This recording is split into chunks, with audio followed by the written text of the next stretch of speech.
Okay, so now part two. It's like a series, this. Um, so I thought I'd do it in two parts because there's a lot of information here. I'm also going through it myself and making sure that I understand it too. Um, so in the first part, I was talking about where all this comes from, where this subconscious programming and how it works and how it defaults every time we're in stress. And I left it saying that we have to look into our subconscious programming and figure out which beliefs we're going to change and how we go about rewriting those. So we've basically got it to look into, say, for example, we choose a particular belief. Now, generally speaking, we have beliefs that are supportive and non-supportive. So generally, we would think that anything that was a non-supportive belief would be the thing that you were about to change, or you think that you needed to change. Um, and so if something comes up, say, for example, you're dealing with a money issue, your old program would have a set of circumstances as to how you would respond in the past. Now, that's really critical because what we're doing is we're looking at where it came from. Well, it came from a past experience. And what happens is when you're in a stressful situation, you default to the past experience. And hey presto, you're running an old program. So that's the program that you're looking to use. So if it's a non-supportive program, then it's something that you want to change. Then we look at that one particularly. There are supportive programs in your subconscious, things like crossing the road and things like being able to drive a car without smashing it into somebody or something. These are things that are helping us in a normal day to day. But mixed in with that are these non-supportive programs and beliefs. And they're the things that we're looking to try and rewrite. Um, Now, mostly, as I said, there are these things that we want to change, either supportive or non-supportive.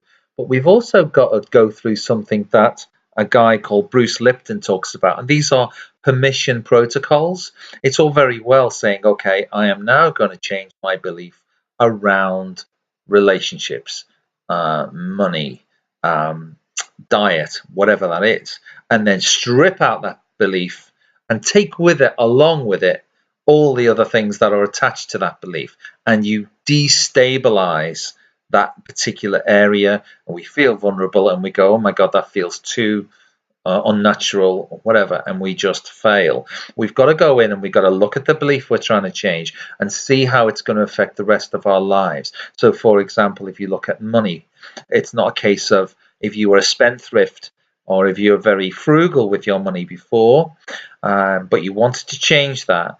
It doesn't mean that you will go off and spend loads of money and then put yourself into debt.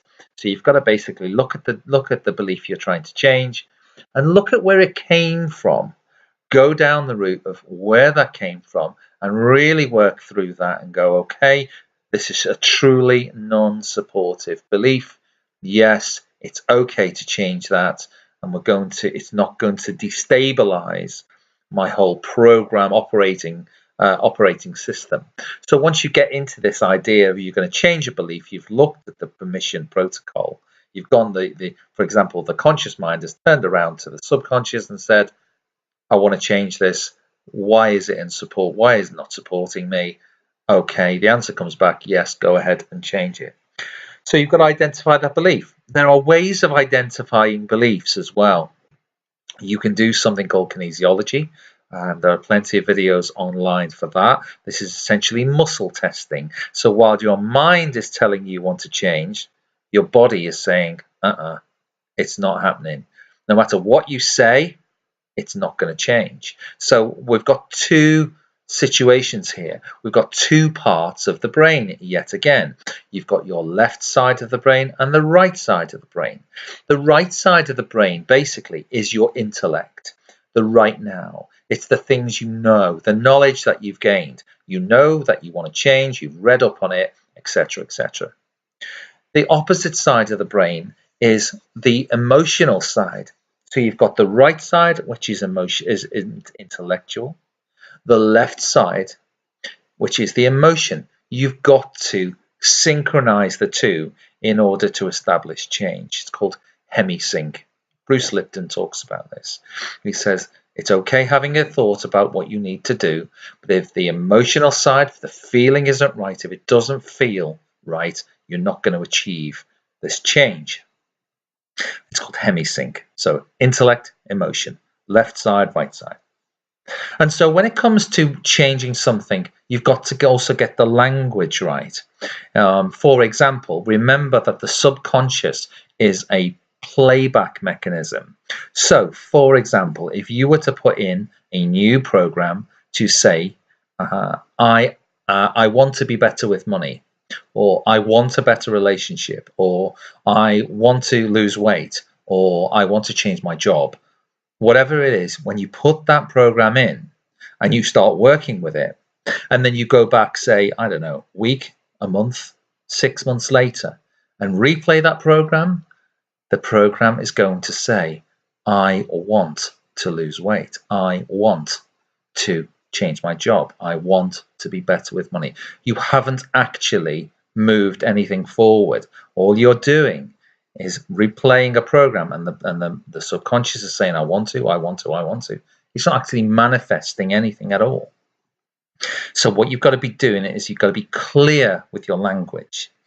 You've got to be working in the present, because as we know from previous videos, the only place you have any kind of positive action is in the now. You can't change anything in the past, and you can't operate in the future. The only place you can change things is in the now. So it is an I am presence.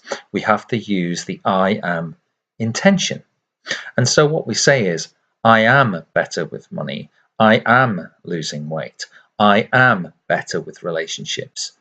Now, that sounds a little bit weird in a way to say that you are already there, but there's a lot of literature out there that talks about this I am presence, and it talks about firing the brain differently. If you imagine, as I said on the first video, the 5% is the conscious mind.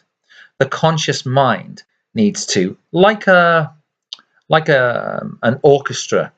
You have an orchestra and you have the conductor. The conscious mind is the conductor. The conscious mind bows to the audience and then turns to the musicians, which in this case we'll use is the orchestra. So we got the subconscious mind. The musicians is the subconscious mind. So the conductor looks at the orchestra and he says, I am better with money.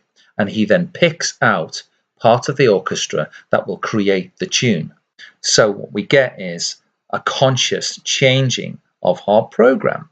And anything that isn't working in that particular tune is going to fade, or it's not going to play. So what you're doing is you're going in, you're saying, I am, etc., whatever that might be. I am losing weight.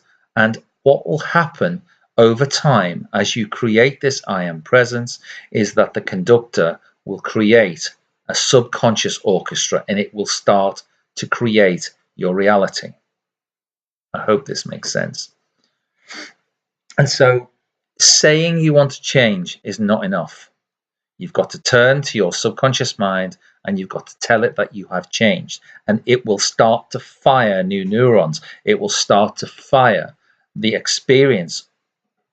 It's got no ego, you see. The subconscious has no ego, and it basically starts to believe whatever you tell it. Okay, if you tell it all your life that you're bad with money, if you tell it you're bad with the relationships, it will just play that program over and over again. So you've got to change the program. You go in and you say, I am better with money. I am losing weight. I am this. I am whatever it is. And it is down to persistence. As I said at the very beginning in the part 1 video, you can't expect a 30, 40, 50-year program to change with a couple of I ams over a couple of weeks. It has to be a consistent training program. So there we are. There's my rewrites part 1 and 2. I think I've covered everything I wanted to, and we will go further throughout this year with lots of other stuff. So much content coming at me at the moment that I'm trying to get up on this page. And as I say, I hope it makes a lot of sense, because it does to me.